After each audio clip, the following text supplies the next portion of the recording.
Tagal-tagal na yan din.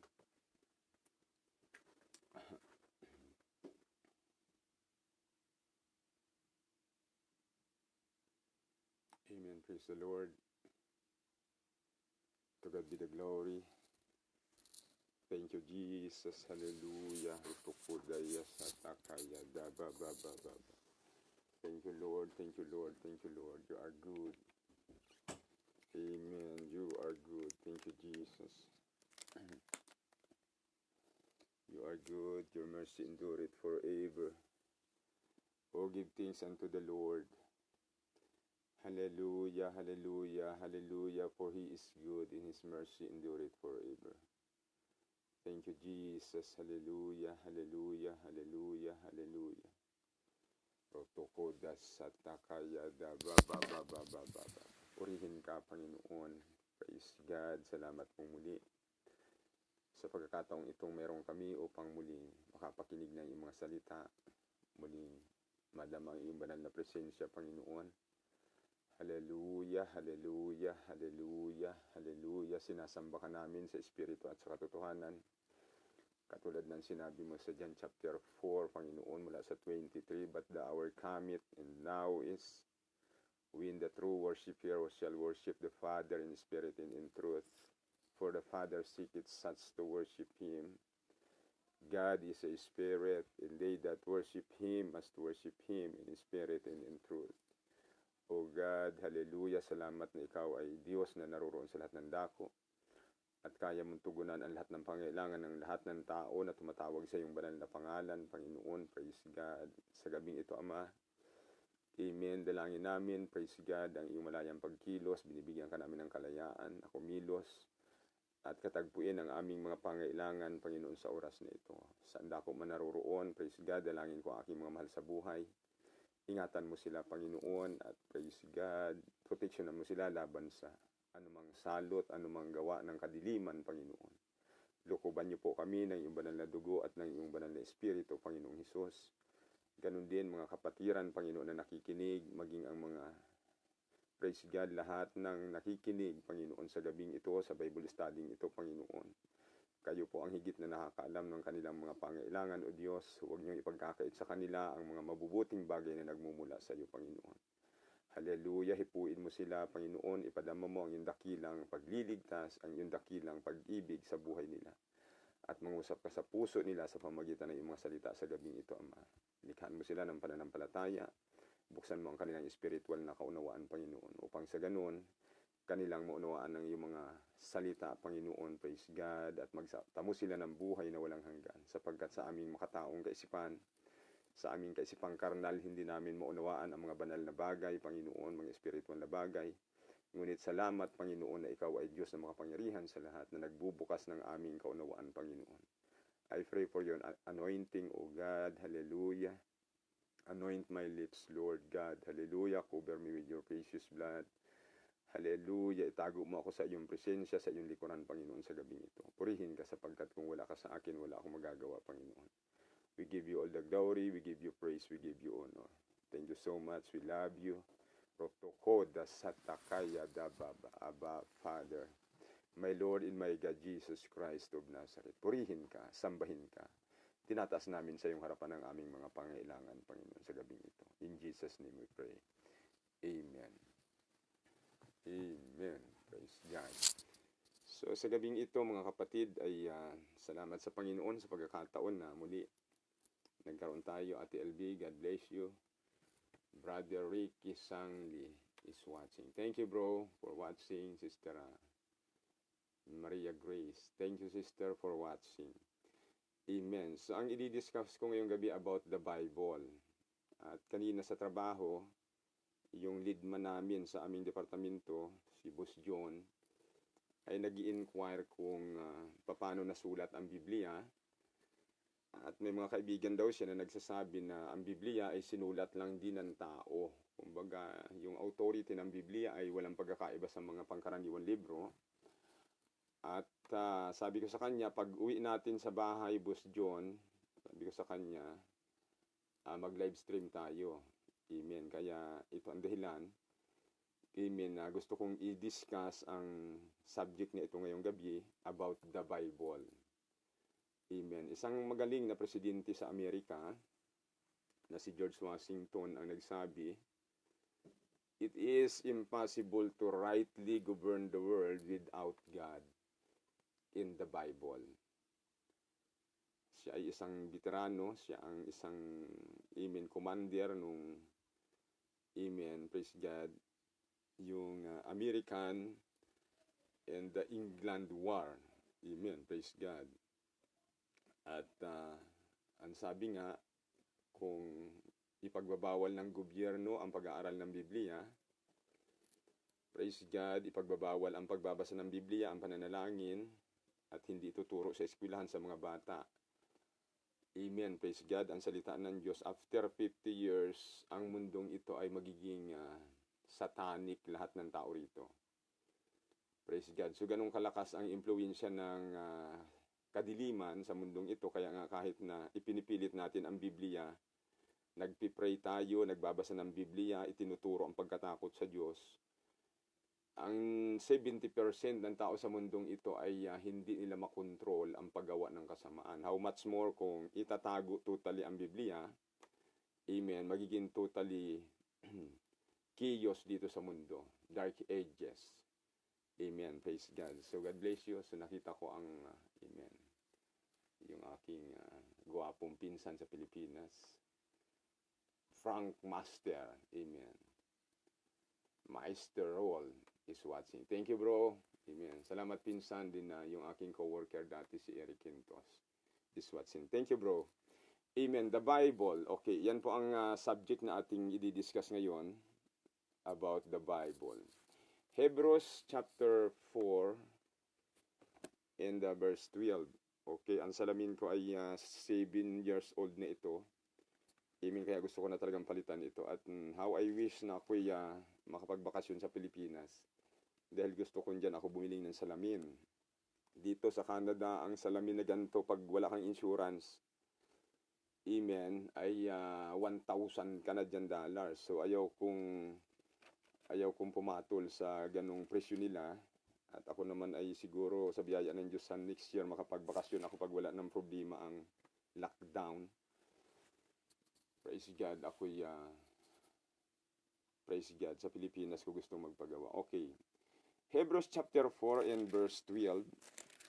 Amen. I'm sorry, Pastor Benji, hindi po ako makaka-attend ng prayer meeting natin ngayon dahil mayroong, amen, co-worker akong nagre-request na i-discuss ko sa kanya ang Biblia.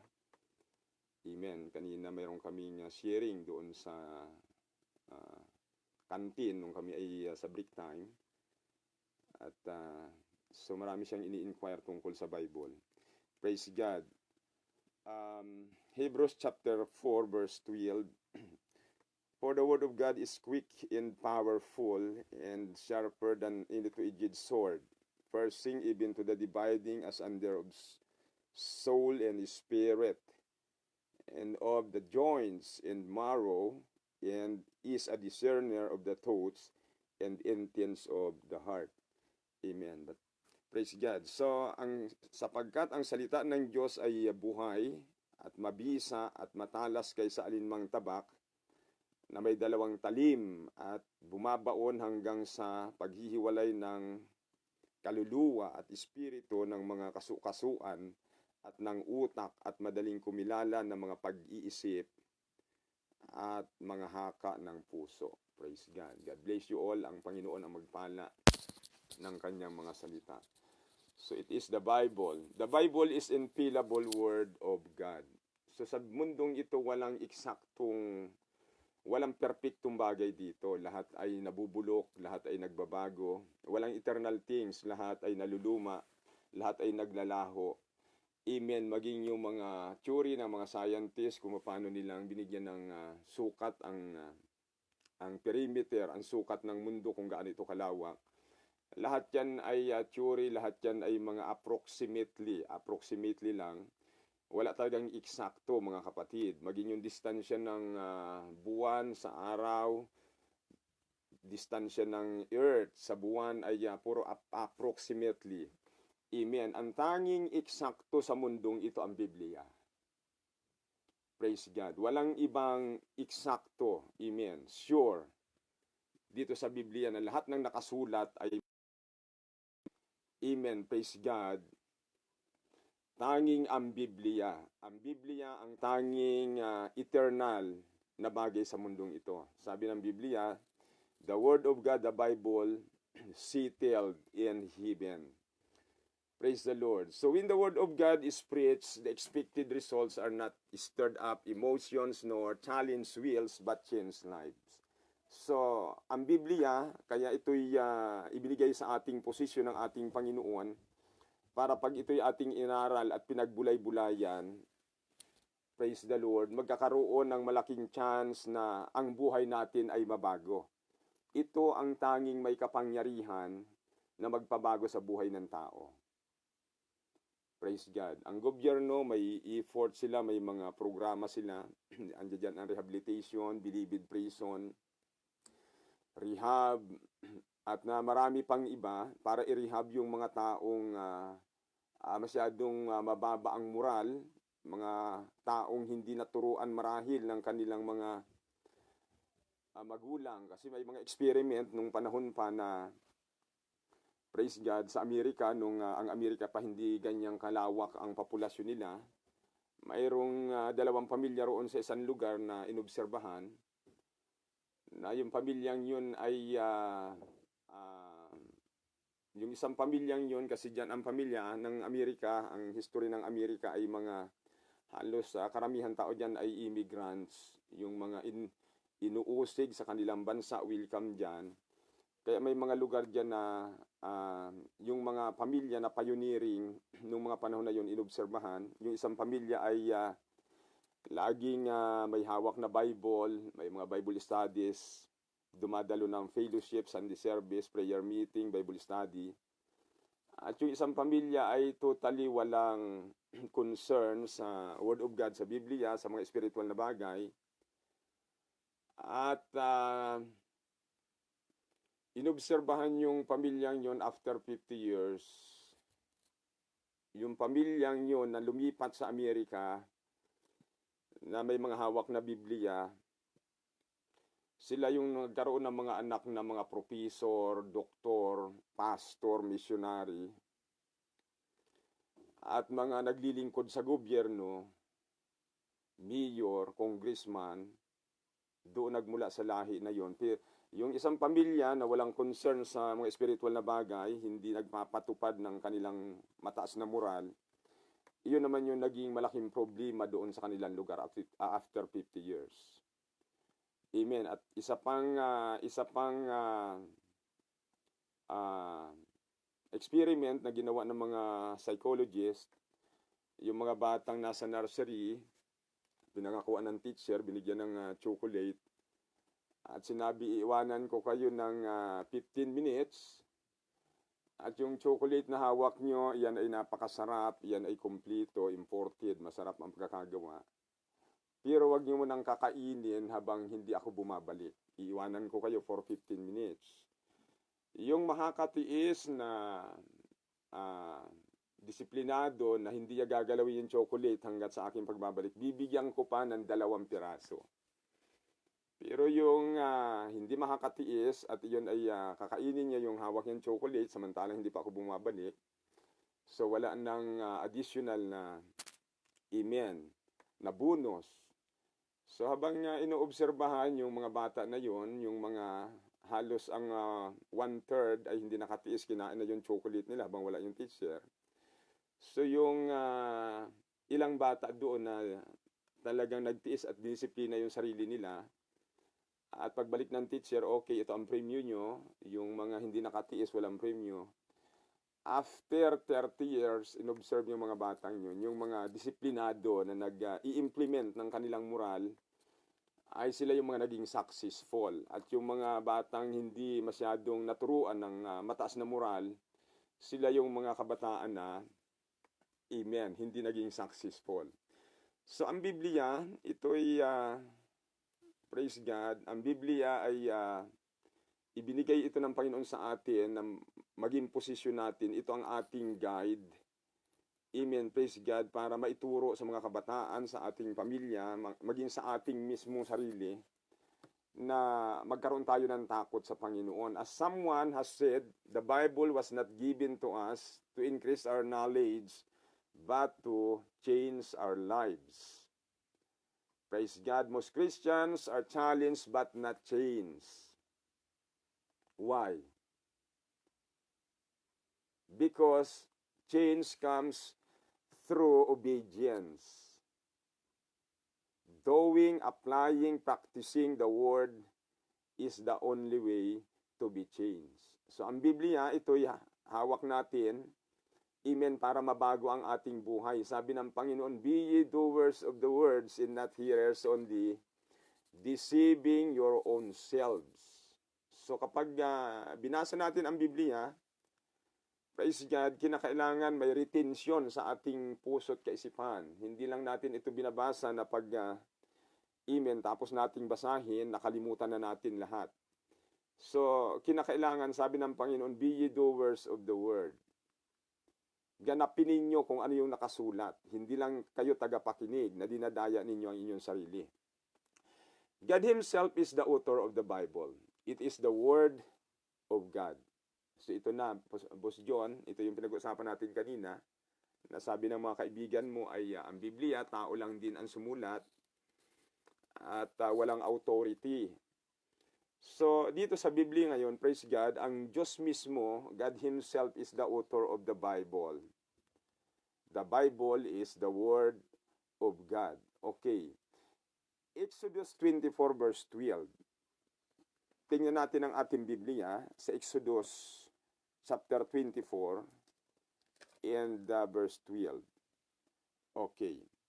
At sinabi ng Panginoon kay Moises, so ang kausap ni Moses ang Panginoon, kilala natin si Moses, siya ay isang dakilang leader ng mga Israelita. Nung panahon na sila ay binigyan ng pagkakataon ng Panginoon na lumaya mula sa pagkakaalipin nila sa bansang Ehipto during the dispensation of promise. Amen, praise God. At nung sila'y isang ganap na bansa na at malaya, na wala na sa ilalim ng impluensya ng isang gobyerno, ng isang hintil, so ang Panginoon unti-unting ino-organize ang mga Israelita sa pamamagitan ni Moses bilang siya ang leader sa Israel. At dito nga sa account ni Moses sa Exodus chapter 24 verse 12, at sinabi ng Panginoon kay Moses, sampahin mo ako sa bundok at dumuon ka at ikaw ay bibigyan ko ng mga tapyas na bato at ng kautusan at ng utos na aking isinulat upang iyong maituro sa kanila. So ang instruksyon ng Panginoon kay Moses, umakyat ka roon sa bundok Moses, sumampa ka doon at dumuon ka at ikaw ay bibigyan ko ng mga tapyas na bato at ng kautusan at ng utos na aking isinulat upang iyong maituro sa kanila. So ito yung 10 Commandments. At nakita natin doon na God Himself is the author of the Bible. Sinulat niya ito at ibinigay niya kay Moses, ipinagkatiwala niya kay Moses upang ituro naman sa bansang sa bayan ng Israel. So yun yung original na Bible, ang tawag doon autograph Bible. Hindi papel, hindi tila, kundi nakasulat sa bato, table of stone. Iyon yung original at ibinigay yung kay Moses. At nung iyon ay masisira na, sila Moses ay gumawa ng paraan, inilipat nila yon sa isang sa sulat nila Moses ng mga rabay sa Israel, at iyon ay tinawag nilang scroll or yung manuscript na tinatawag nila. At iyon ay prinoteksyonan mismo ng Panginoon, praise God. Kaya bago ito na ilipat dito sa Bible na librong ganito, sa papel, nung nagkaroon na ng naimbento na ang typewriting, printing, at ang papel, so yung mga banal na lingkod ng Panginoon na ilipat dito sa Biblia. So nung mga panahon, ang Biblia is nung mga panahon na yon, ang Biblia, ang may poder lang nito yung mga rabbi sa Israel. Nandoon lang ito sa tabernacle, hindi pwedeng iuwi sa bahay. So ginawa nila ng paraan na ito'y magkaroon ng, kaya mapalad tayo ngayon, mga kapatid, na praise God, ang Biblia ay hawak natin na pwede nating dalhin kahit saan tayo pumunta. Nung mga panahon na yon, nandoon lang ito sa loob ng templo. Hindi pwedeng iuwi kasi ito'y nakasulat sa scroll, sa malalapad na amen, para mga banig. At expensive masyado ang Biblia noon. Sumapalad tayo ngayon dahil meron na tayong individual na Biblia. Okay. Ano pa ang sinasabi ng Bible? Amen. Praise God, sa Deuteronomy chapter 6 verse 6 to 9. Okay, sa panahon ni Moses, nung praise God, siya ang leader sa Israel. Deuteronomy chapter 6 verse 6 to 9. Okay, at ang mga salitang ito na aking iniutos sa inyo sa araw na ito ay isa sa iyong puso. So ang instruction ng Panginoon, hindi lang ito katulad nung typical na pag-aaral ng libro, na pag inaral mo ang libro, mga estudyante, ilagay sa isip, i-memorize, alamin kung paano ang eksaktong pamamaraan, kung ano ang sinasabi ng libro. Praise God. Pero ang Biblia, ang instruction ng Diyos sa mga Israelita, Deuteronomy chapter 6 verse 6 to 9, at ang mga salitang ito na aking iniutos sa inyo sa araw na ito ay isa sa inyong puso. At iyong ituturo ng buong sikap sa iyong mga anak at iyong sasalitain tungkol sa kanila pagka ikaw ay nasa daan. Amen. Pagka ikaw ay nakaupo sa iyong bahay at pagka ikaw ay lumalakad sa daan, at pagka ikaw ay nahihiga at pagka ikaw ay bumabangon. At iyong itatali na pakinakatanda sa iyong mga kamay at sa mga, magiging pinakatali sa iyong noo. At iyong isusulat sa itaas ng pintuan ng iyong bahay at sa iyong pintuan daan. So ganun ka-importante ito sa Diyos, mga kapatid. Praise God. Na ito'y ingatan, mahalin, igalang ang salita ng Diyos, at ito'y respetuhin, at ito'y ilagay sa puso. Proteksyon natin yan, sabi ni David. Thy word I have hid in mine heart, so that I will not sin against thee. So, kaya ang tao nag-iingat na huwag magkasala, kahit gusto niyang magkasala, dahil lahat tayo may kalikasang fallen nature galing sa ating mga pinagmulan ng mga lumang tao, sila Iba at Adan. Yung nature ni Iba at Adan na sila'y makasalanan, nagaling kay Satanas yung nature na yon. Pero originally, nung nilikha sila ng Diyos, wala silang nature na makasalanan. Kaya lang nung sila'y in-entertain nila yung doktrina ni Satanas at kanilang pinaniwalaan at sinunod, so lahat ng information, lahat ng kasamaan na nasa kay Satanas na i-transmit nila kay Iba at Adan, at lahat yun ay minana natin. So ang isang paraan dyan para maiwasan yung pagkakasala, ang Word of God, ang salita ng Diyos. Yun ang sinasabi ng Panginoon. Itago mo sa iyong puso ang mga salitang ito na aking sinasabi sa inyo, sabi ng Panginoon. Okay, Romans chapter 10 verse 17.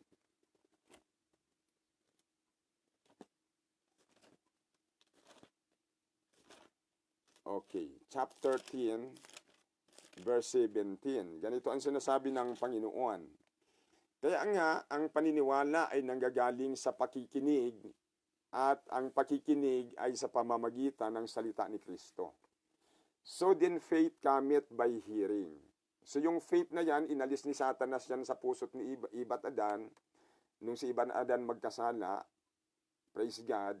Kaya mula noon, ang tao tinatawag na unbeliever, hindi mananampalataya. Ang ibig sabihin niyan, totally wala siyang relasyon sa Diyos, wala siyang idea kung ano ang batas ng Diyos, kung ano ang kalooban ng Diyos.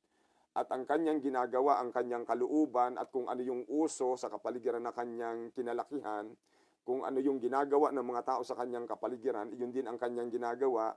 Totally, hindi niya alam kung ano ang talagang kalooban ng Diyos.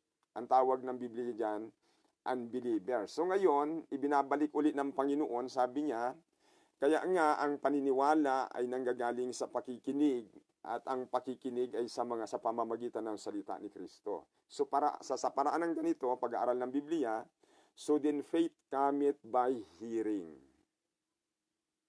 Amen. And hearing by the words of God.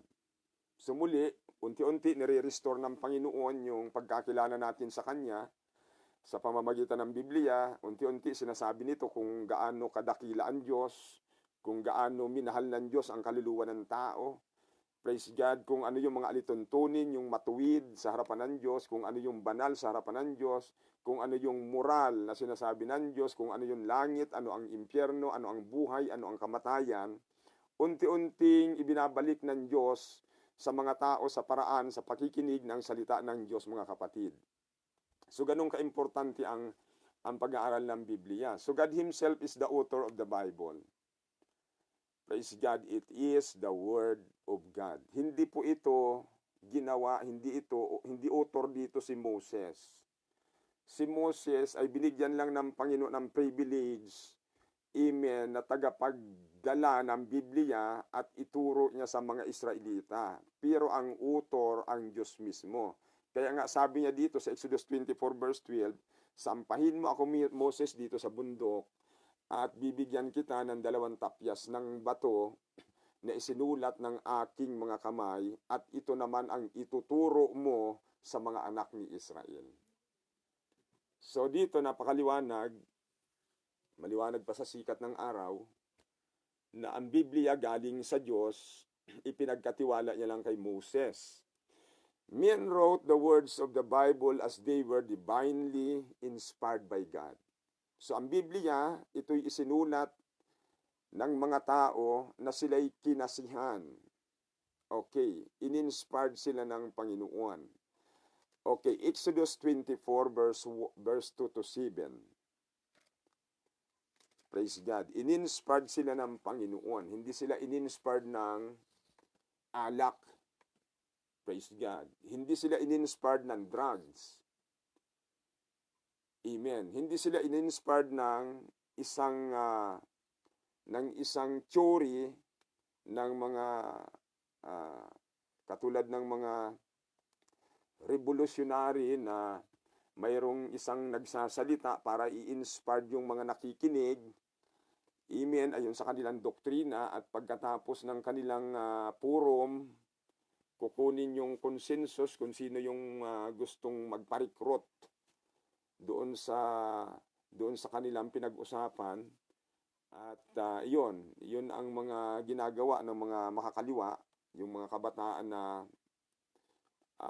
hindi na kaya nilang dayain, at iyon ay dinodoktrinahan nila ng kanilang doktrina at ini-inspired nila. May mga paraan sila kung paano himukin yung mga tao, at iyon nakukuha nila, dadalhin nila sa bundok at gagawin nilang masamang tao at sinisira nila yung kinabukasan.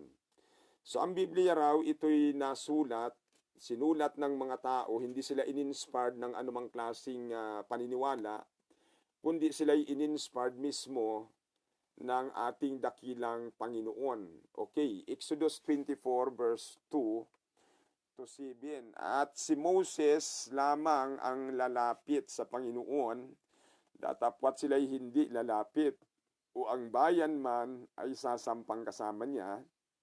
At lumapit si Moses at isinaysay sa bayan ang lahat ng mga salita ng Panginoon at ang lahat ng mga palatuntunan, at ang buong bayan ay sumagot ng paminsan at nagsabi, lahat ng mga salita na sinalita ng Panginoon ay aming gagawin. At sinulat ni Moises ang lahat ng mga salita ng Panginoon at bumangon ng maaga sa kinaumagahan at nagtayo ng isang dambana sa paanan ng bundok at ng 12 batong pinakaalaala ayon sa 12 lipi ni Israel, at kanyang sinugo ang mga binata ng mga anak ni Israel na nagsipaghandog ng mga handog na susunugin at nagsipaghain sa Panginoon ng handog na baka tungkol sa kapayapaan, at Kinuha ni Moises ang kalahati ng dugo at inilagay sa mga tasa at ang kalahati ng dugo ay iwinisik sa ibabaw ng dambana at kanyang kinuha ang aklat ng tipan at binasa, amen, sa pakinig ng bayan at kanilang sinabi, lahat ng salita ng Panginoon ay aming gagawin at kami ay magmamasunurin. So ito na yung instruction ng Panginoon kay Moses. I-detail ng Panginoon kay Moses kung paano gagawin yung tabernakulo at yung mga alituntunin, yung mga rules and regulations na gagawin doon at sinulat ni Moses. So, men wrote the words of the Bible as they were divinely inspired by God. Ang instruction galing sa Panginoon at ibinigay doon sa banal na tao sa lingkod ng Diyos kay Moses. At ito ay isinulat naman ni Moses para maging alituntunin sa bayan ng Israel. Okay, Jeremiah chapter 30 verse 1 to 2. Okay, Jeremiah chapter 30. Sinulat ng tao ang Biblia na in-inspired sila, kinasihan sila ng Diyos. Ang idea, amen, ang author, ang nag-uutos ang Panginoon at ang inuutusan niya yung mga banal na tao na mga propita. Okay, Jeremiah chapter 30 verse 1, ang salita na dumating kay Jeremias na mula sa Panginoon na nagsasabi, ganito ang sinalita ng Panginoon ng Diyos ng Israel na nagsasabi, iyong isulat sa isang aklat ang lahat ng mga salita na aking sinalita sa iyo. So, doon nabubuo unti-unti ang Biblia bago ito nabuong isang aklat na ganito. Ito'y series at saka pinoproseso ng Panginoon sa pamamagitan ng mga propita, mga banal na tao ng Diyos sa lumang tipan sa iba't ibang panahon. Katulad nito kay Jeremias, nung namatay na si Moses at si Jeremias ang propita na pinili ng Panginoon sa Israel, siya naman ang direktang kinakausap ng Panginoon na binibigyan ng instruction para isulat yung mga bagay na nais ng Panginoon na ipangaral ni Jeremiah, ni Jeremias sa mga Israelita. Praise God. Ano pa ang ating makikita? Okay. 2 Timothy, okay, 2 Timothy chapter 3, verse 16. So ito yung authority ng Panginoon. Kung kini-question nila kung ano ang authority ng Biblia, so okay, 2 Timothy chapter 3, verse 16 to 17.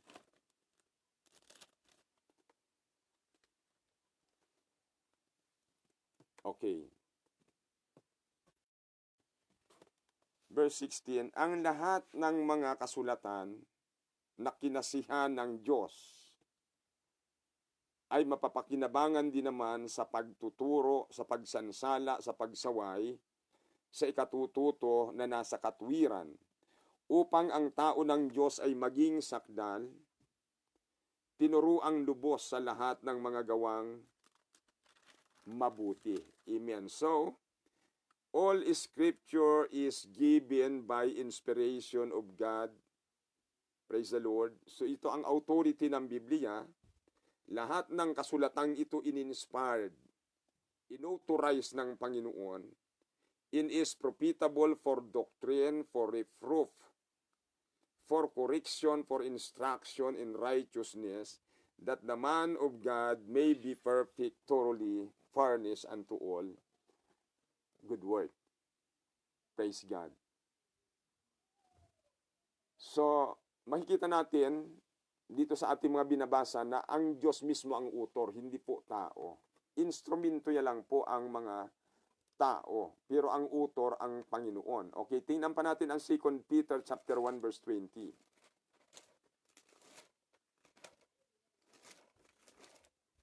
2 Peter chapter 1 verse 20 to 21. Na nakikilala nga ng una bago itinatag, okay, 2 Peter, I'm sorry. Okay, 2 Peter chapter 1, verse 20. Okay, na maalaman mo na ito na alinmang hula ng kasulatan ay hindi nagbuhat sa sariling pagpapaliwanag. Sapagkat hindi sa kalooban ng tao dumating ang hula kailanman, kundi ang mga tao ay nagsalita buhat sa Diyos na nangaudyo ka ng Espiritu Santo. So, this is the authority of the Bible. Amen. Praise God.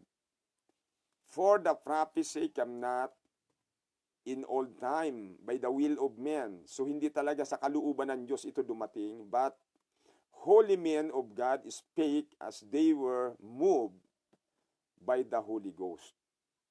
Praise God. So in-inspired sila ng Panginoon. The Bible is without error.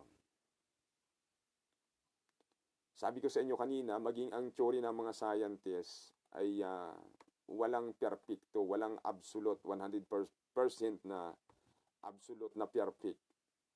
Amen. Tanging ang Biblia, the Bible is without error. It is the word of salvation and will be true and useful forever.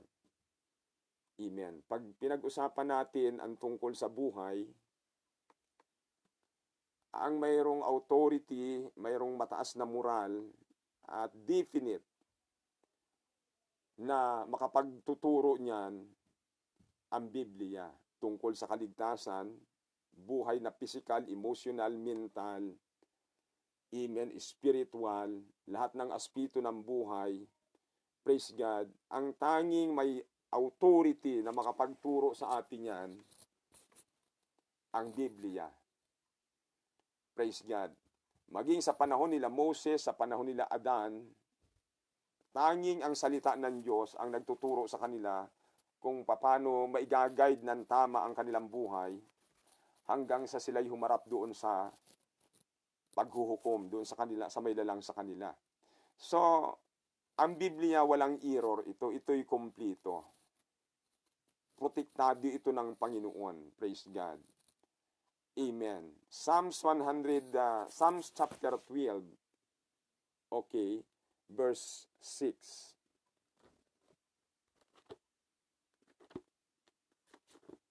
The Bible is without error. It is the word of salvation and will be true and useful forever. Praise God. Kung gusto mong matuto ng mathematics, mag-aral ka ng aklat ng mathematics. Kung gusto mong matuto ng medicine, amen, mag-aral ka ng medicine. Praise the Lord. Kung gusto mong pumunta sa buhay na walang hanggan, matutunan ang kalooban ng Diyos, sundin ang batas at ang salita ng Diyos, mga kapatid, amen, ang Biblia po ang magtuturo sa atin. Okay, chapter 12, Psalms, verse 6.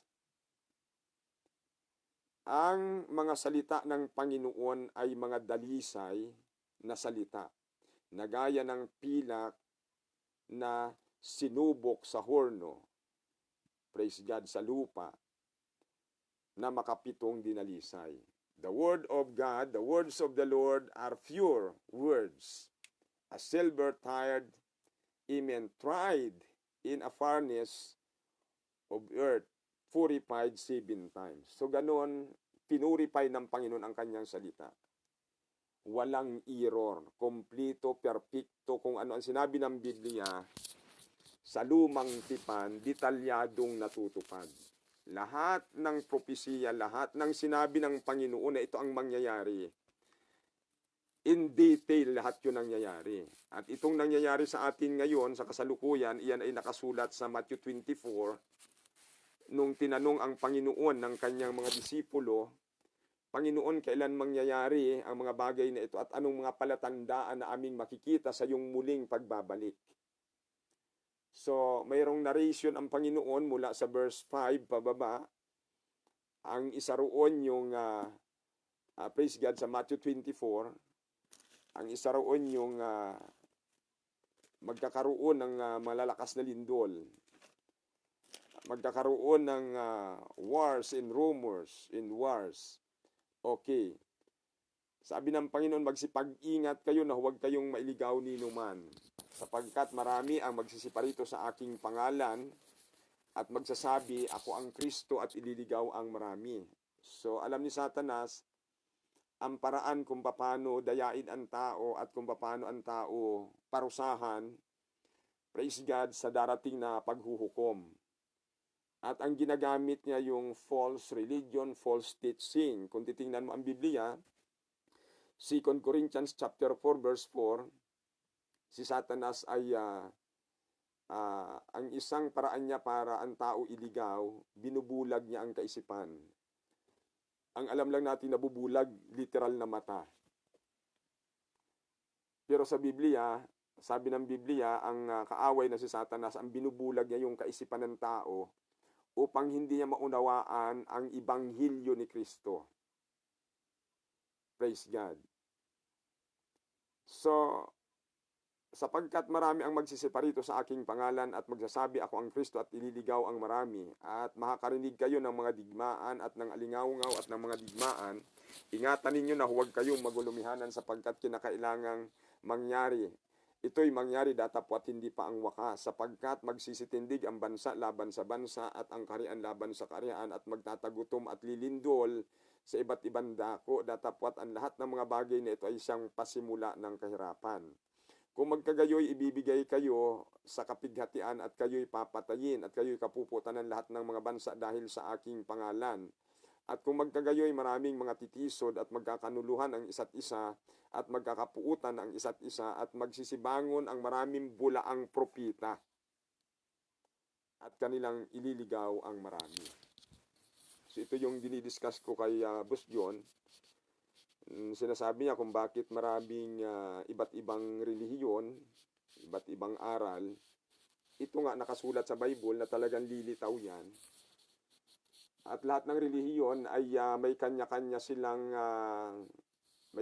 silang panukala, may kanya-kanya silang article of faith, constitution. At yung organisasyon nila, yung constitution nila, doon lang nakapaloob ang kanilang doktrina. Kaya makikita nyo, kahit Bible din ang hawak nila, pero bound sila roon sa kanilang constitution. For example, gagamitin ko ang Iglesia ni Cristo. Ang isa doon sa article of faith nila, sa constitution nila, nakalagay, sa doktrina nila, si Kristo ay tao. Si Kristo ay tao lang, hindi siya Diyos. So, hindi sila pwedeng magturo na si Kristo ay Diyos kahit makita nilang nakasulat sa Biblia na ito ang tunay na Diyos. 1 John 5:20, si Kristo ang tunay na Diyos at ang buhay na walang hanggan. Hindi nila pwedeng ituro iyon. Kasi sa constitution nila, sa bylaws nila, nakadeclare doon na si Kristo ay tao lang. Tao. Si Manalo ay anghel. So, yun ang nasa constitution nila. Kaya, ibig sabihin yan, sabi ko nga kay Boss John, at kay Brother Sherwin, na lahat ng relihiyon na yon ay mayroong hinahawakan na theory. Ang mga theory, isa na dyan yung unconditional eternal security. Ang author niyan si John Calvin. At iyan ay pinanghahawakan ng lahat ng mga organisasyon ngayon, halos sa buong mundo, rampant yan sa Kristyanismo ngayon, na naniniwala sila roon sa theory ni John Calvin, na unconditional eternal security in Christ Jesus, or once saved, forever saved. So, lahat ng Great Reformation na personalities katulad kila John Calvin, kila Martin Luther, Whitefield, kila Joseph Smith, lahat yan, yung theory nilang yan, pinagkakitaan nila yan. Ginawa nilang libro yan, nag-imprenta sila ng napakarami, ibininta nila, pinagkakitaan nila yan ng napakaraming pera. At iyon ang pinanghahawakan ngayon ng napakaraming mga relihiyon. Pag iniskan mo sa Bible, hindi sinusuportahan ng Bible. For example, yung salitang unconditional eternal security in Christ Jesus, once saved, forever saved.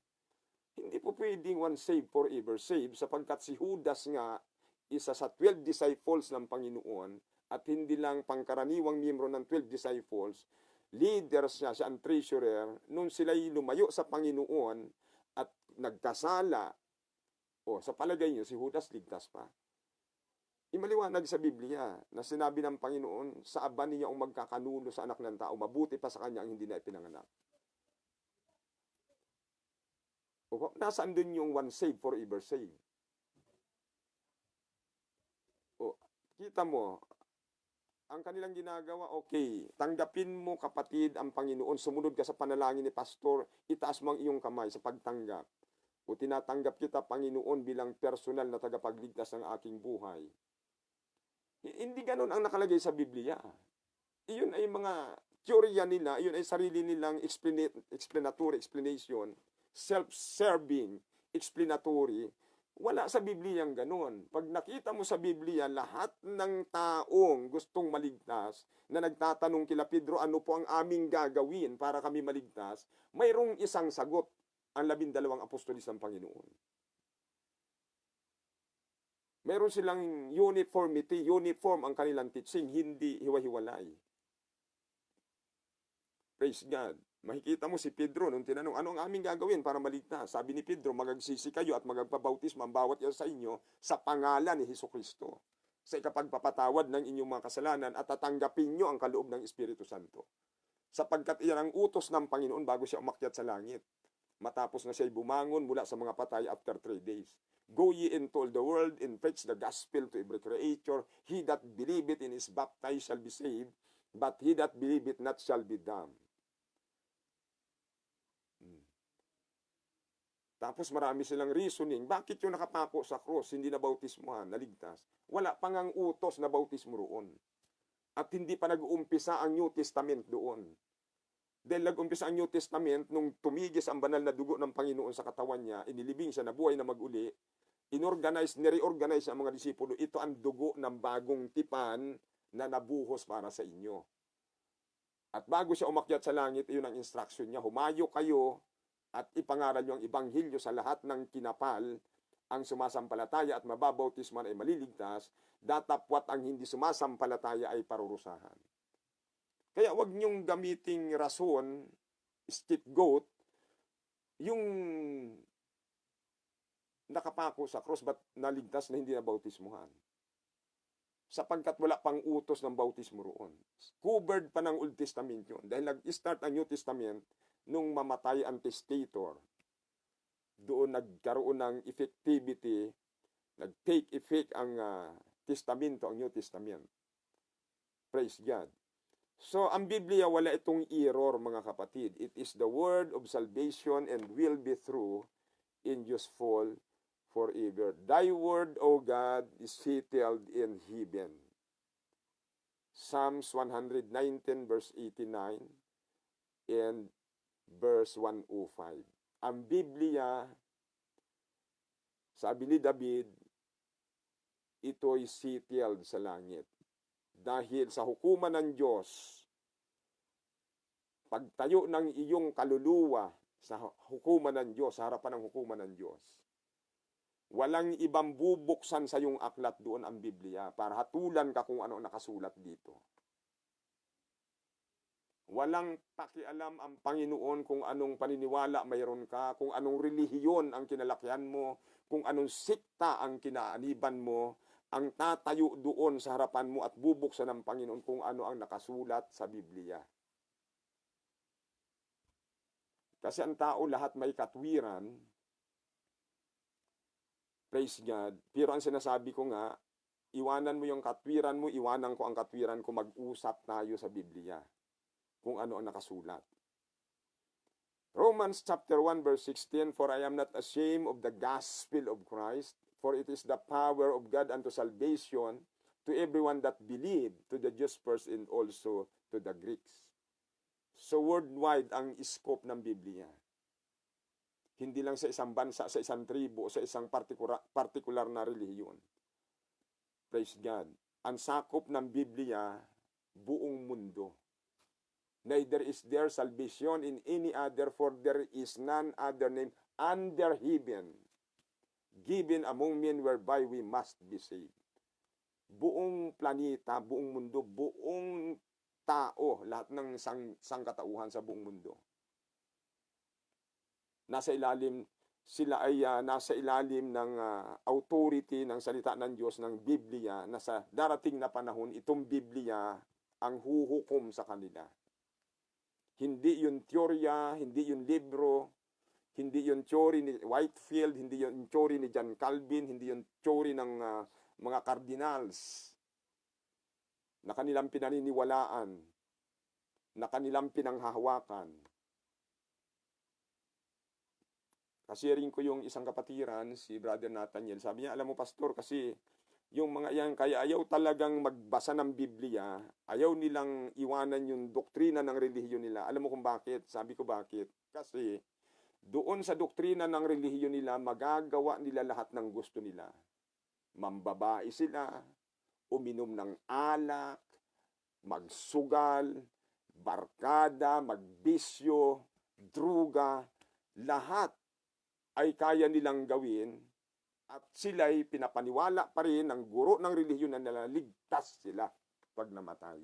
Iyon ang dahilan kaya ayaw nilang magbasa ng Biblia, ayaw nila ng Bible study, kasi alam nilang lahat na ang Biblia ay kukontra doon sa kanilang ginagawa. Di ba? Pag gano'n ang kaisipan ng isang tao, niluloko niya nga ang sarili niya. Kaya sabi ng Panginoon, be ye doers of the words, and not hearers only, deceiving your own selves. Niluloko mo ang sarili mo, sabi ng Panginoon. Di ba? Ang sakit noon. Yung lukuhin ka ng kaibigan mo, masama ang loob mo. How much more kung ikaw mismo ang nanloko sa sarili mo. Na pagdating mo doon sa hukuman ng Diyos, pinaniwala mo ang sarili mo, naligtas ka, pinaniwala ka ng relihiyon mo, naligtas ka, pinaniwala ka ng tagapagturo ng relihiyon mo, naligtas ka, then finally, pagharap mo sa hukuman ng Diyos, sabi ng Panginoon, lumayas kayo sa harapan ko, hindi ko kayo nangakikilala, manggagawa kayo ng katampalasanan. Iyon ang pinakamasakit sa lahat na pwede mong marinig sa buong buhay mo at pagkatapos noon, hahatulan ka na doon sa walang hanggang kaparusahan. Tingnan nyo ang sinasabi ng Biblia tungkol sa impyerno.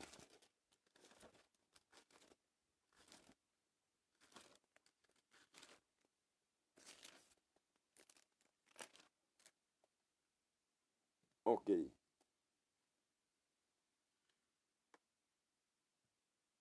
Apocalypse or Revelation chapter 14. Okay.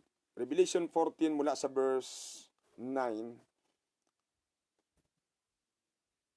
Okay. At ang ibang anghel, ang pangatlo ay sumunod sa kanila na nagsasabi ng malakas na tinig, kung ang sino man ay sumasamba sa hayop, sa Antikristo, na ito'y malapit na mangyari, pag kayo nag-obserba, ang strong man na ito na Antikristo, na pusis ni Satanas, ay isang tao ito na magiging leader sa buong mundo, na siya ang hahawak doon sa panahon ng tinatawag nilang New World Order. Sa panahon na ang batas sa buong mundong ito ay isa na lang.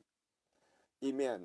Tinatawag siyang, praise God, malakas na tinig kung sino man sumamba sa hayop at sa kanyang larawan at tumanggap ng tanda sa kanyang noo o sa kanyang kamay. Ito yung pinipilit ni Bill Gates na ikabit ngayon. Yung vaccine na ito na inilalagay dito sa forehands, sa backhands, na ito raw yung clearance na hindi ka nakakahawa ng sakit at ikaw ay pwedeng mag-travel sa buong mundo kapag ikaw ay may vaccine na ito at ito'y nakasulat sa Bible, natatanda nga ng halimaw, ay iinom din naman siya ng alak ng kagalitan ng Diyos na nahahandang walang halo sa inuman ng kanyang kagalitan. At siya'y pahihirapan ng apoy at asupre sa harapan ng mga banal na anghel at sa harapan ng kordero. At ang usok ng hirap nila ay nangapailan lang magpakailan-kailanman. Walang katapusan. Amen.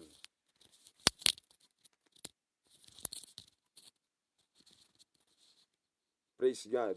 Magpakailan-kailanman. At sila'y walang kapahingahan araw at gabi, silang mga nagsisamba sa hayop at sa kanyang larawan, at sino mang tumanggap ng tanda sa kanyang kamay. So ito yung naghihintay doon sa mga taong, praise God, binabaliwala nila ang salita ng Panginoon. At ipinipilit nila yung kanilang paniniwala. Sinasabi ko nga sa inyo, sa harapan ng Panginoon, praise God, ang tatayo lang doon sa paghuhukom kung ano ang nakasulat sa Bible. Nakasulat na nga sa Bible Sabi ng Panginoon, sa huling panahon, mayroong hahatol sa inyo. Itong mga salita na ito na aking sinasabi sa inyo ngayon, ito rin ang hahatol sa inyo sa mga huling araw. Praise God. Kaya, kung mahal natin ang ating kaluluwa, mag-isip tayo. Dahil ang kaluluwa mo, iyan yung ikaw. Praise God. Ang katawan na ito babalik sa alabok dahil material ito. Praise God. Ang kaluluwa mo, your soul and your spirit are inside of your body, but they are not the materials of your body. Hindi iyan bahagi ng iyong katawan. Ibang being yan. Iyan yung totoong ikaw, na binigyan ka ng Diyos na kalayaan mag-decide kung ano ang gusto mong gawin diyan, kung saan mo gustong pumunta. Hindi ka kontrolado ni Satanas, hindi ka kontrolado ng Diyos, ikaw ang may control diyan. Iyan yung pinakamalaking privilege na ibinigay ng Diyos sa tao, na malaya kang mag-decide kung ano ang gusto mo. Pero yung kalayaan na yan, pag nagkamali ka, malaking problema yan. Dahil pag hindi mo pinili na sundin ang salita ng Diyos sa panahong ito, hahatulan ka ng Panginoon sa huling araw. At yun nga sa ating mga binabasa rito, sabi ng Panginoon sa Revelation 20, sa paghuhukom, nakasulat sa Biblia. Ang pinag-uusapan po natin, the Bible. Ano ba itong Biblia na ito na binabaliwala ng maraming tao? Praise God. Revelation chapter 20 mula sa 11, at nakita ko ang isang malaking luklukang maputi, the great white throne judgment. At ang nakalukluk doon na sa kanyang harapan ang lupa at ang langit ay tumakas na walang nasumpungang kalalagyan nila. Amen. So, ibig sabihin, galit. Kung ang Panginoon mapagpakumbaba nung bumaba siya sa lupa dahil ang tutubusin niya yung taong makasalanan, siya'y nagmamakaawa, I beseech you, therefore, brethren, by the mercies of God, that ye present your bodies a living sacrifice. Nagmamakaawa siya, humihiling siya ng awa, nakikiusap, natanggapin ng mga tao ang kanyang salita. Sa hukuman ng Diyos, kabaliktaran na. Hindi na roon ipapakiusap ang salita ng Diyos.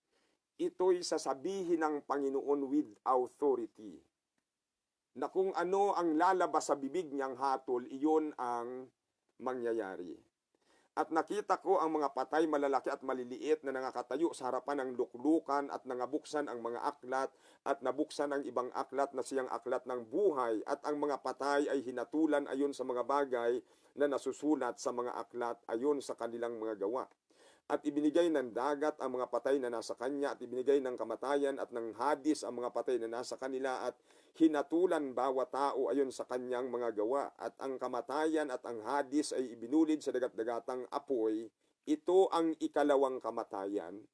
Sa makatuwid ay ang dagat-dagatang apoy. At kung ang sino man ay hindi nasumpungan na nakasulat sa aklat ng buhay, ay ibinulid sa dagat-dagatang apoy.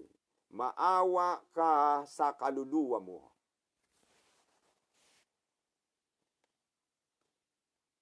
Amen. Advance notice. Ito yung paunang paalaala ng Panginoon. Bago tayong lahat dumating sa hukuman na ito, na sinasabi ng Panginoon, there will be an appointed time. As it is appointed unto man once to die, but after this the judgment. Unang kamatayan, physical. Din ang kasunod, judgment. Tapos may tinutukoy ditong ikalawang kamatayan, yung ang kaluluwa ng tao ay ibulid sa dagat-dagatang apoy. At doon sa panahon na yon, wala ka nang magagawa. Kung babasahin mo yung sinabi ng Panginoon sa Luke chapter 16 verse 19, na isang taong mayaman na nagdaramit ng kulay ubi at masilang lino at kumakain ng masagana araw-araw, at may isang pulubi na ang pangalan Lazaro, lipos ng mga sugat. Akala nung mayaman, ang buhay, simple lang. Parang yung kanta na akala nila munting paraiso lang ang buhay. Basta may pagkain, maraming kaibigan, nandiyan lahat ng pangangailangan. Iyon na ang definition nila sa buhay na ito. Hindi nila inaral yung doon sa kabila kung ano ang dapat nilang gawin para ihanda yung kanilang magiging kalagayan doon sa kabila. At ito na, namatay na siya. At ang laking gulat niya, of course, walang alam yung mga buhay na tao physically na naghatid sa kanya sa libingan.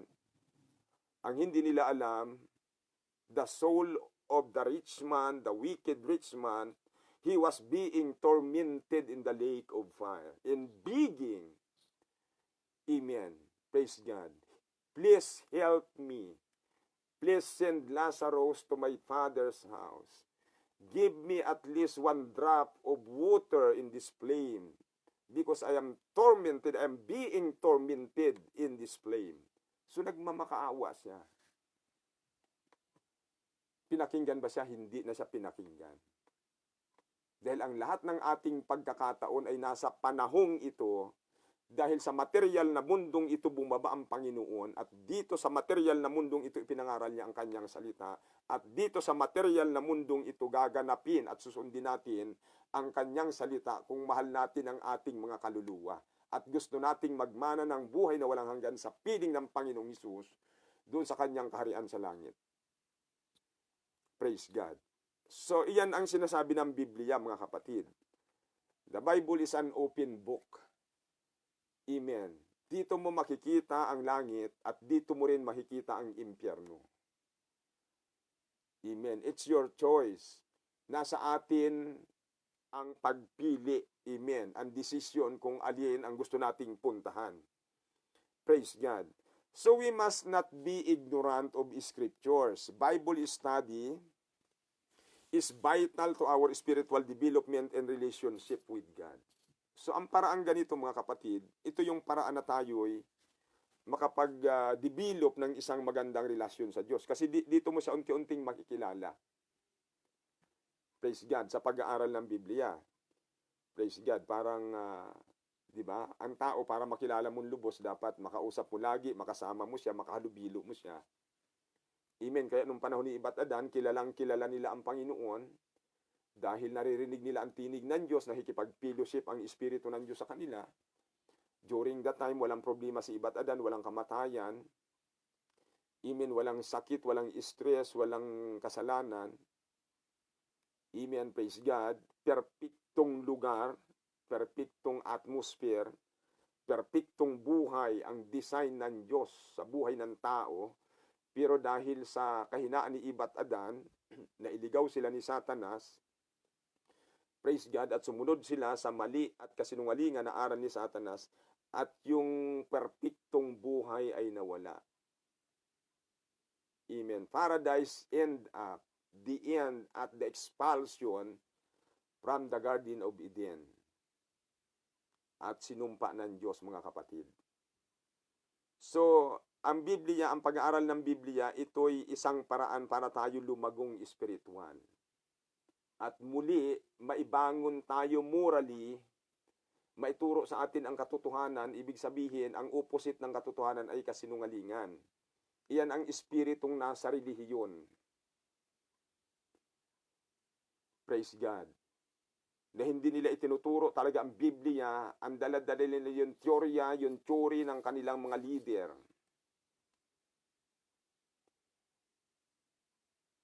Praise the Lord. So we must not be ignorant of the Scriptures. Bible study is vital to our spiritual development and relationship with God. Deuteronomy 17 verse 19. Ito ang instruction ng Panginoon sa mga Israelita. Deuteronomy chapter 17 verse 19. Okay, 17 verse 19. At mamamalagi sa kanya at kanyang babasahin sa lahat ng mga araw ng kanyang buhay upang siya'y mag-aral na matakot sa Panginoon niyang Diyos upang isagawa ang lahat ng salita, mga salita ng kautosang ito at ng mga palatuntunang ito. So yan ang instruction ng Panginoon, praise God, sa mga Israelita, na ang Bibliang ito laging babasahin. At ang upang tayo'y magkaroon ng takot sa Diyos at sundin ang kanyang mga utos. Praise God. Hosea chapter 4 in verse 6. Ito pang instruction ng Panginoon sa panahon ng si Propeta Hosea. Okay.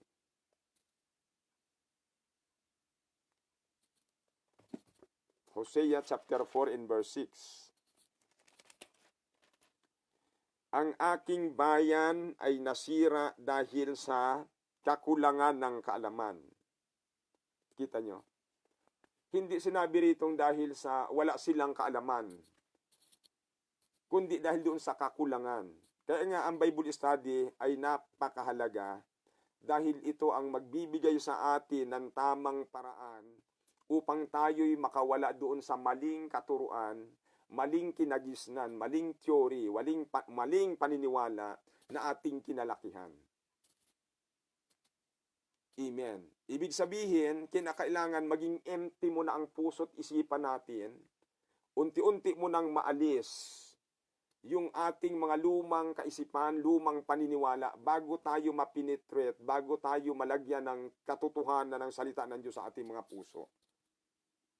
So habang puno tayo ng ating paniniwalang luma, habang puno ang ating kaisipan at puso ng ating lumang pinaniniwalaan, hindi natin maipapasok ang salita ng Diyos, ang katotohanan sa puso natin. Sabi niya, ang aking bayan ay nasira dahil sa kakulangan ng kaalaman, sapagkat ikaw ay nagtakwil ng kaalaman, akin namang itatakwil ka upang ikaw ay huwag maging... Okay. Dahil itinakwil natin ang kaalaman, sabi ng Panginoon. Ano ang kaalaman? Ang katotohanan ng Biblia. Walang ibang katotohanan sa mundong ito maliban sa Biblia. Maliban kay Kristo. Nakita mo yung mga judge, mga military, mga general, presidente, na nakapatong ang kamay nila sa Biblia, magsasalita ng pawang katotohanan. Dahil alam nila na ang lahat ng nakasulat sa Biblia ay pawang katotohanan. Amen, praise God. So my people are destroyed for lack of knowledge. Dahil itinakwil nyo ang aking salita, ang katotohanan ito, sabi ng Panginoon, itatakwil ko rin naman kayo. Praise God. Ano pa ang sinasabi ng Biblia? Amen. John chapter 5 verse 39. John 5 and 39. Okay. Saliksikin ninyo ang mga kasulatan, sapagkat iniisip ninyo na sa mga yaon mayroon kayong buhay na walang hanggan, at ang mga ito'y siyang nagpapatutuo tungkol sa akin. Ang utos ni Kristo, saliksikin. Search the scriptures, for in them ye think ye have eternal life, and they are they which testify of me. Tanging itong kasulatan ang magpapatutuo kung sino talaga si Kristo. Hindi yung teori ng mga relihiyon. Kasi bias, automatic bias yan. Kung ano yung relihiyon na pinagtanungan mo, automatic yung pabor sa kanila, iyon ang ipopromote nila. Kaya sabi ng Panginoon, ang Biblia ang saliksikin ninyo. Saliksikin nyo itong mga kasulatan na ito, sapagkat sa pamamagitan nito, mayroon kayong buhay na walang hanggan. At ang mga ito ang magpapatutuo sa inyo kung sino ako. Hindi yung relihiyon.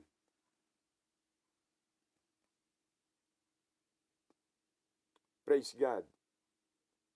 Ano pa? 2 Timothy chapter 2 verse 15. Na kinakailangan talaga nating saliksikin ang kasulatan. 2 Timothy chapter 2 and verse 15. Pagsikapan mong humarap na subok sa Diyos, manggagawang walang anumang ikahihiya na ginagamit, amen, na matuwid ng salita ng katotohanan. Study to show thyself approved unto God, a workman that needeth not to be ashamed, rightly dividing the words of truth. Amen. Hindi po yung turo ng mga theory ng mga great reformation na personalities na yung theory nila ay, amen, praise God, ginawan libro at ginawan doktrina ng kanilang relihiyon, na ngayon ay yun ang pinaniwalaan nila at ngayon dinadibati nila ang Biblia. Nakalagay nga sa Bible, amen, praise God, pagsikapan mong humarap na subok sa Diyos manggagawang walang anumang ikinahihiya na gumagamit na matuwid ng salita ng Diyos, ng katotohanan. Amen. Hindi mo pwedeng baguhin ang Biblia. Dahil nakasulat sa Bible, wag mong babawasan, wag mong dadagdagan. Amen. Ituro mong kumplito, wag mong babaguhin. The Word of God is food for our soul. Amen. Diba? Alam natin na a human body, human being is composed with we are composed with threefold being: body, soul, and spirit. So, physically, ang nutrition na kailangan ng ating physical, mga pagkain masustansyang physical, para i-maintain natin yung kalusugang physical. Praise God. Spiritually, kailangan natin ng Word of God, kailangan natin ng katotohanan, kailangan nating panghawakan at sundin ang katotohanan. Iyon ang pagkain ng ating mga espiritu. Sabi ng Panginoon sa Matthew chapter 4 verse 4, man shall not live by bread alone, but by every word that proceedeth out from the mouth of God. Amen. Job 23 verse 12. Ano sabi ni Job? Neither have I gone back from the commandments of his lips.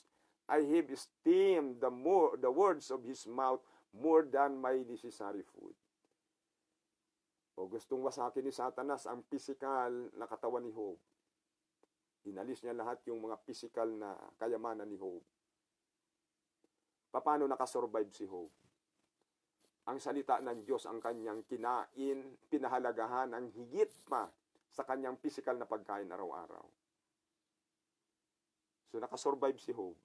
Then pagkatapos ng malaking troubles, malaking pagsubok sa buhay ni Job, ibinalik ng Panginoon, praise God, ng doble yung kayamanan ni Job. Praise the Lord. Deuteronomy chapter 8 verse 3, ito yung dahilan kaya inabot ng 40 years ang mga Israelita sa ilang na naliligaw sila. Dahil ito ang gusto ng Panginoon na matutunan nila, yung natutunan ni Job. Praise God. Deuteronomy chapter 8 verse 3. Pero hindi nila ito natutunan sa loob ng 40 years. Praise God. Chapter 8 verse 3. At ikaw ay pinangumbaba niya, okay, sa verse 2 muna. At iyong alalahanin ang buong paraan na ipinatnubay sa iyo ng Panginoon mong Diyos nitong 40 taon sa ilang, upang kanyang mapangumbaba ka at subukin ka at maalaman, amen, kung ano ang nasa iyong puso, kung iyong gaganapin ang kanyang mga utos o hindi. Alam ng Diyos yan, mga kapatid. Amen. Sinusubukan lang sila o maging tayo ng Panginoon kung ating gaganapin ang utos ng Panginoon o hindi. In verse 3, at ikaw ay pinangumbaba niya at pinapagdamdam kaniya ng gutom at pinakain kaniya ng mana na hindi mo nakikilala ni nakikilala man ng iyong mga magulang, upang kanyang maipakilala sa iyo na ang tao ay hindi lamang nabubuhay sa tinapay, kundi sa bawat bagay na nagmumula sa bibig ng Panginoon. Praise God. So ito yung natutunan ni Job. Sabi ni Job, neither have I gone back from the commandments of his lips. I have esteemed the words of his mouth more than my necessary food. Amen. At ito rin ang eksaktong nais ng Panginoon sa kanyang mga anak, sa mga Israelita, na matutunan nila ito, pero hindi nila natutunan. At maging sa ating panahon ngayon, ito rin ang mensahe ng Diyos na dapat nating matutunan. Praise God. The Word of God should be loved and hidden in our hearts. Hindi lang natin ito pag-aralan, amen, na pumasok sa isang tainga, lalabas doon sa kabilang tainga, walang retention sa isip, walang retention sa puso. Praise God. Ang salita daw ng Diyos dapat mahalin at ingatan, itago dito sa puso. Isa puso. Amen. Deuteronomy chapter 6 verse 6.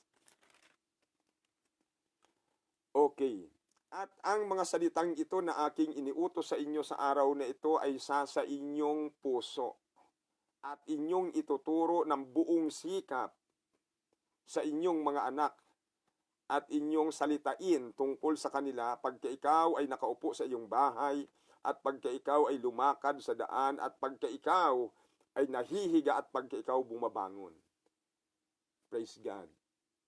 Ituro ninyong masikap. Amen. Praise God. Maraming kabataan, inuubos ang panahon nila sa TikTok. Mga walang kabuluhan. Ang instruction ng Panginoon, ang salitang ito, this book of the law shall not depart out of thy mouth, but thou shalt meditate therein day and night, that thou mayest observe to do according to all that is written therein, for then thou shalt make thy ways prosperous, and then thou shalt have good success. Ito nga yung mga taong nagsusumikap, magbasa, magpray, mag-memorize, hirap na hirap labanan yung kamunduhan. Yung mga bagay na kamunduhan na kinasusuklaman ng Diyos. Kasi dito sa mundo may tatlong kinasusuklaman ang Diyos dito eh. Sa 1 John chapter 2 verse 15 to 17. Praise God. Chapter 2, 1 John chapter 2 verse 15. Huwag ninyong ibigin ang sanlibutan, ni ang mga bagay na nasa sanlibutan. Kung ang sino man ay umiibig sa sanlibutan, ay wala sa kanya ang pag-ibig ng Diyos. Sapagkat ang lahat ng nasa sanlibutan ay ano? Masamang pita ng laman, masamang pita ng mata, at ang kapalaluan sa buhay ay hindi mula sa Ama kundi sa sanlibutan. At ang sanlibutan ay lumilipas, at ang masamang pita niyaon, datapwat ang gumagawa ng kalooban ng Diyos ay mananahan magpakailanman. Praise God. Simple lang ang instruction ng Panginoon, mga kapatid. Sabi niya, if you love me, keep my commandments. Amen. Bakit hindi tayo makaalis sa sanlibutan? Kasi hindi natin mahal ang Panginoon. Kasi kung mahal mo ang Panginoon, sabi ng Panginoon, susundin mo ang aking utos. So the word of God should be loved and hidden in our hearts. Mahalin, okay. Psalms 119 verse 11 to 16.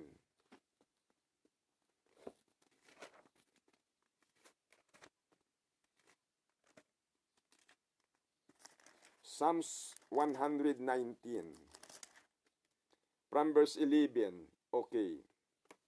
Ang salita mo'y aking iningatan sa aking puso upang huwag akong magkasala laban sa iyo. Mapalad ka, O Panginoon, ituro mo sa akin ang mga palatuntunan mo. Aking ipinahayag ng aking mga labi ang lahat ng mga kahatulan ng iyong bibig. Ako'y nagalak sa daan ng iyong mga patutuo, nagaya ng lahat ng kayamanan. Ako'y, amen, magbubulay sa iyong mga tuntunin at praise God, gagalang sa iyong mga daan. Ako'y mag-aaliw sa iyong mga palatuntunan. Hindi ko kalilimutan ang iyong salita. Praise God. Gawan ng mabuti ang iyong lingkod upang ako'y mabuhay, sa gayoy aking susundin ang iyong salita.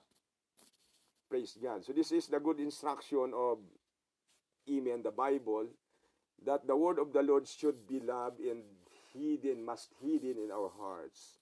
Sa puso dapat iniingatan. Praise God. Ayon ang sinabi ni David. Para huwag akong magkasala laban sa iyo, Panginoon.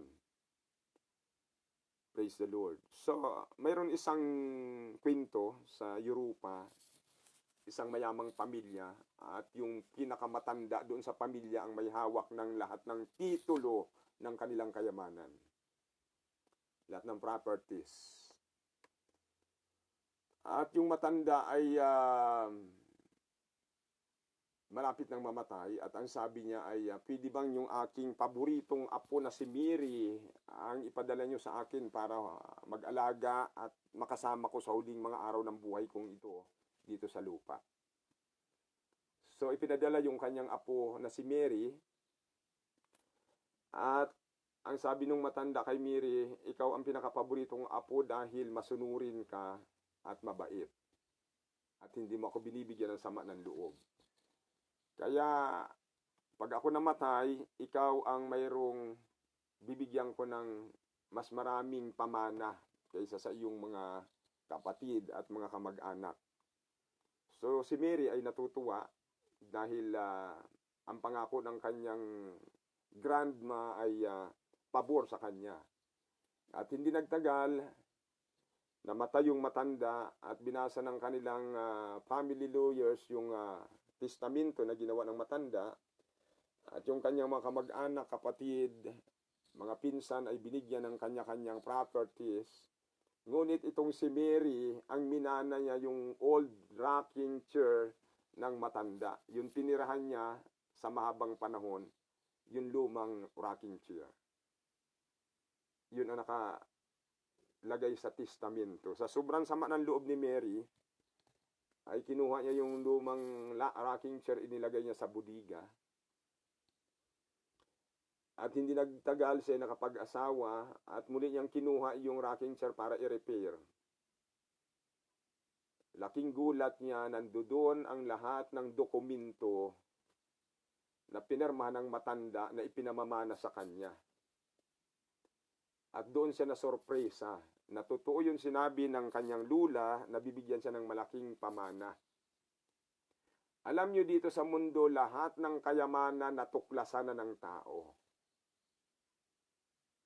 Lahat ng kayamanan sa ilalim ng lupa, lahat ng uri ng kayamanan sa lupa, sa ilalim ng dagat, natuklasan na ng tao. Ang isang malaking kayamanan na hindi natutuklasan ng mga tao, ang laman ng Biblia. Praise God. Ito ang totoong kayamanan sa buhay na ito.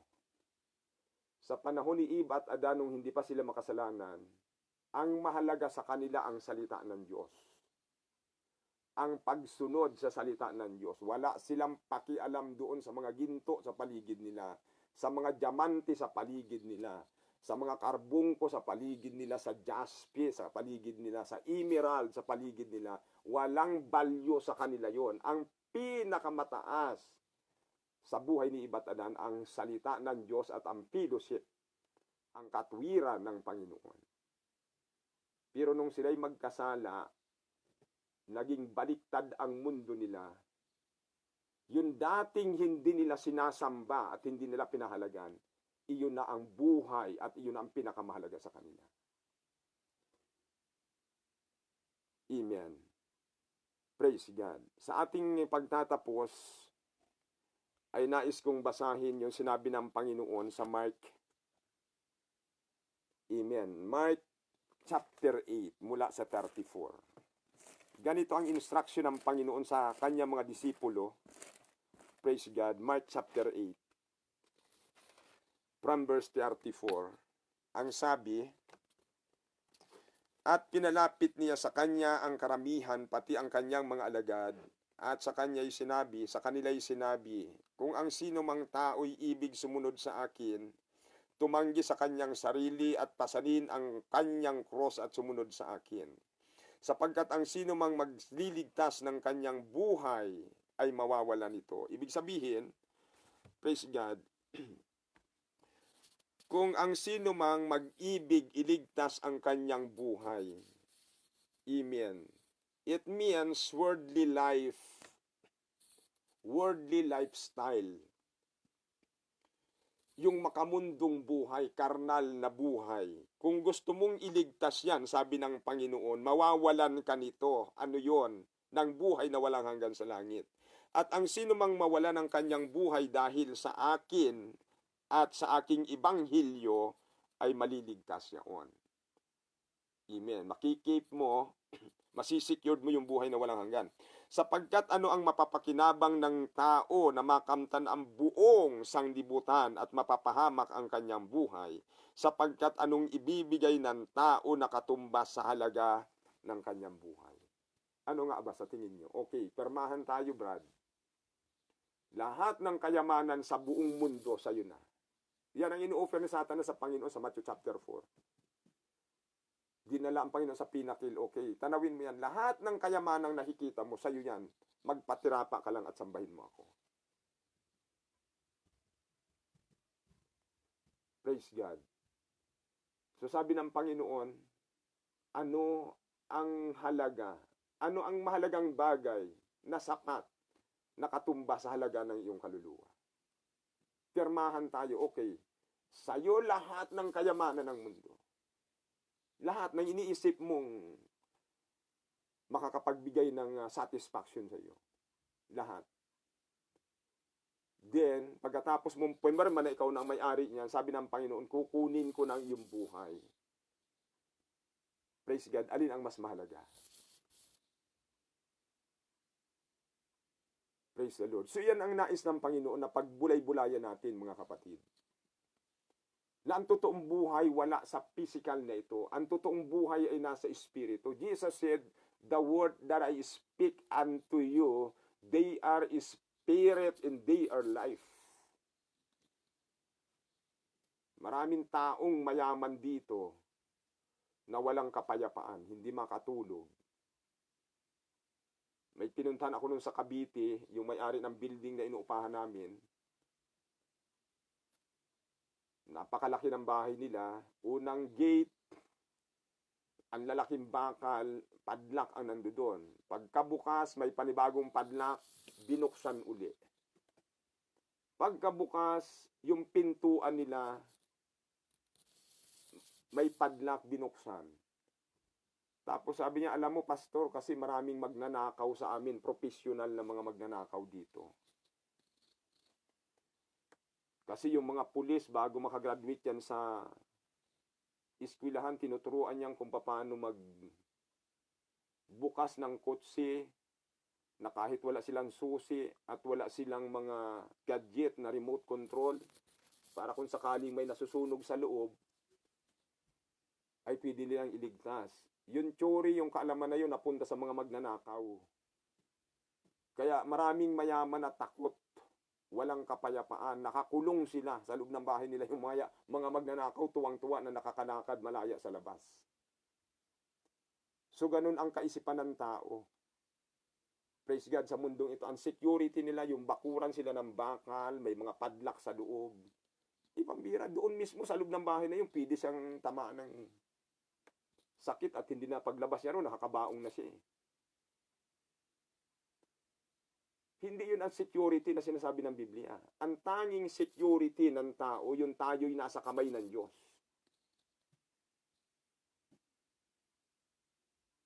Sabi ng Biblia, if God is for us, who can be against us? If God wants to protect somebody, nobody can kill him. But if God wants to kill somebody, nobody can protect him. Diyos lang, mga kapatid. Kaya, ang sinasabi ng Biblia, dapat sa Diyos talaga tayo magtiwala. The Bible is the final, amen, praise the Lord. Amen. The Bible, when it will fully obey, make us better citizens, better fathers, and better husband and wife. Tanging Biblia, mga kapatid. Maraming professionals, may masteral degree, doctorate, na mga balasubas na tao. Walang awa sa kapwa, magnanakaw, imbis na proteksyonan yung mailiit at mahina, lalong aapakan. Kaya sabi ng Panginoon, wisdom in this world is foolishness unto God. Na imbis na i-lift up, tulungan yung mahina, aapakan kasi siya yung malakas. Ganon ang tsuri ni Hitler. Patayin lahat ng mahina para tayong malalakas ang manatiling buhay sa mundong ito. Praise God. Somebody said that if you read and study the Bible, you will become insane or crazy. But this is an opposite statement in 2 Timothy chapter 3, verse 15. Na ang sabi roon, ang Biblia, amen, yung narinig kong nagsalita niyan sa akin, na sabi niya, ang Bible, sabi niya, ay maraming nag-aral niyan, nagbasa niya na nabaliw. Amen, praise God. So wala na siya ngayon. Praise the Lord. Ang Biblia ito'y mananatili hanggang sa langit, sa kabilang buhay, dahil ito ang maghuhukom sa atin. 2 Timothy chapter 3 verse 15. Ang sabi, mula sa pagkasanggol ay iyong nalalaman ang mga banal na kasulatan na magpapadunong sa iyo sa ikaliligtas sa pamamagitan ng pananampalataya kay Kristo Jesus. So sabi nila, pag nag-aral ka ng Biblia, mababaliw ka. Amen. Pero ang sinasabi ng Biblia, sabi ng Panginoon, nalalaman mo ito mula sa pagkasanggol, na ang salita ng Diyos ay siyang magbibigay ng kadunungan, ng karunungan sa mga tao. Dahil sa tao, ang tinitingnan nilang madunong, tinitingala yung mga gobernador, congressman, mayor, mambabatas, pangulo. Praise God. Sabi ng Panginoon, behold, God said unto me, the fear of the Lord is the beginning of wisdom, and to depart from evil is understanding. Sa harapan ng Diyos, ang marurunong, hindi yung may mga masteral degree, may mga doctorate degree. Sa harapan ng Diyos, ang marurunong, yung taong may takot sa Kanya at lumalayo sa paggawa ng kasalanan. Yun ang totoong marunong sa harapan ng Diyos. Praise God.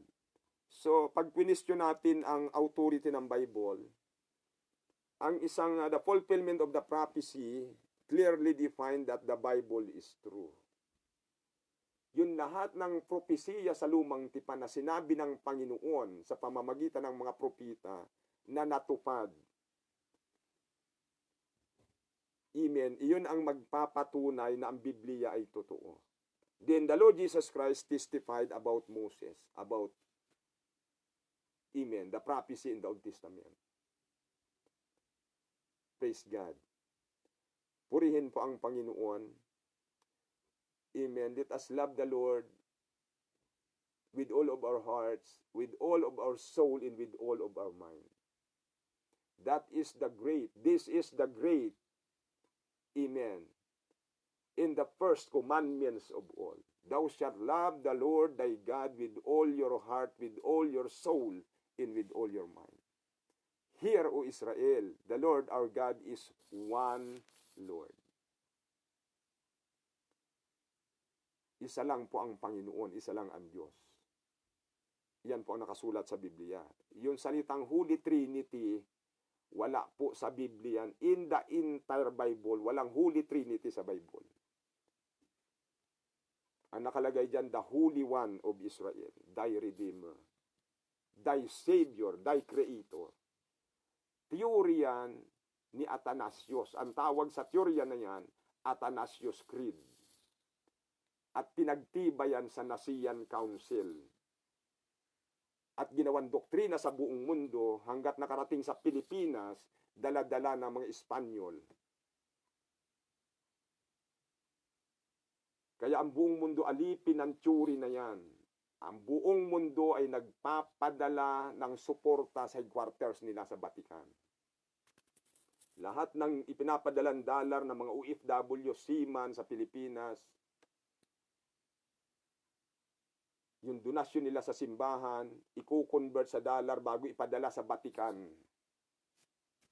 Kaya yung lahat ng dollar sa Pilipinas na uubos para ipadala doon sa headquarters nila. Dahil sa doktrina na yan, mga kapatid. Simple lang ang utos ng Panginoon. Kung mahal nyo ako, susundin nyo ang aking mga utos. Praise God. Kung mahal mo ang kaluluwa mo, Tanong, kung mamamatay ka ngayong gabi mamamatay ka. Sa tingin mo, pagtayo mo sa hukuman ng Diyos, handa ka.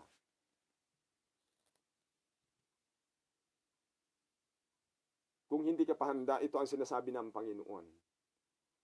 Praise God. Ang sumasampalataya at mababautismuhan ay maliligtas, datapwat ang hindi sumasampalataya ay parurusahan. Yan ang final instruction ng Panginoong Hesus bago siya umakyat sa langit. Kaya nung lumakad ang mga apostolis during the day of Pentecost, sa Book of Acts, Acts chapter 2, si Pedro nangaral, after they have filled with the Holy Ghost and with the evidence of speaking with other tongues. Then Peter preached during the day of Pentecost, and somebody asked him, "Men and brethren, what must we do to be saved?" Then Peter said unto them, "Repent and be baptized every one of you in the name of Jesus Christ for the remission of sin, and you shall receive the gift of the Holy Ghost. For the promises unto you, into your children, into your that are, to all that are afar off, even as the Lord our God shall call." Kasama tayo roon. Pagdating sa 41, yung mga tumanggap ng kanyang salita, nabaptize sila sa pangalan ni Jesus. Hindi po sa Father, Son, Holy Ghost. Doon sa 12 alagad ng Panginoon, kasama si Pablo, San Pablo, lahat sila nagbabautismo sa pangalan ni Hesukristo sa ikapagpapatawad ng kasalanan. Luke 24:47, in that repentance and remission of sin should be preached in His name, in the name of Jesus Christ, among all nations beginning at Jerusalem. Acts 4:12. At sa kanino bang iba, walang ibang pangalan. Ang authority na sa pangalan, wala sa titulo. Ang napako sa krus, ang Panginoong Hesukristo. Siya ang tagapagligtas. Amen. Siya ang may-ari ng kanyang banal na dugo na pwedeng may kapangyarihan na maghugas ng ating maruming budhi at bulok na konsensya. Si Kristo lang ang may sagot diyan. Tapos ayaw niyong tanggapin, magpabautismo sa pangalan ni Kristo. Bakit? Pag nagpipray kayo ng pagpapala, humihingi kayo sa pangalan ni Jesus. Pag magre-review kayo ng demon possessed, ginagamit niyo ang authority in Jesus' name. Pag nagpipray kayo ng may sakit sa kagalingan, ginagamit niyo ang authority in Jesus' name. Bakit doon sa pinaka-importante na bagay na kailangan ng buhay mo para malinis ang marumi mong kaluluwa, ayaw mong magpabaptize sa pangalan ni Jesus? Ang tanong, bakit? Iyan ang nakasulat. Acts chapter 2:38. Acts chapter 8, 16 to 18. Acts 16, 30 to 33. Acts 10, 47 to 48. Acts 19, 1 to 6, si Pablo. Kasama yung 12 alagad ni John the Baptist. Romans chapter 6, 1 to 4. O marami pa. Colossians 3, 27. O lahat sila nagbabautismo in Jesus' name. Iyon ang nakasulat sa Bible. Nung buhay sila Pedro, buhay sila Pablo. Hindi pwedeng i-debate yan kasi yun ang nakasulat. Sino doon sa 12 alagad ang nagbautismo sa Father, Son, Holy Ghost? Wala. Sino ang gumawa niyang? Katoliko. Sa Athanasius Creed. 200 years after the death of Jesus Christ. Binago nila pagkatapos yung Dark Ages na tinatawag sa church history.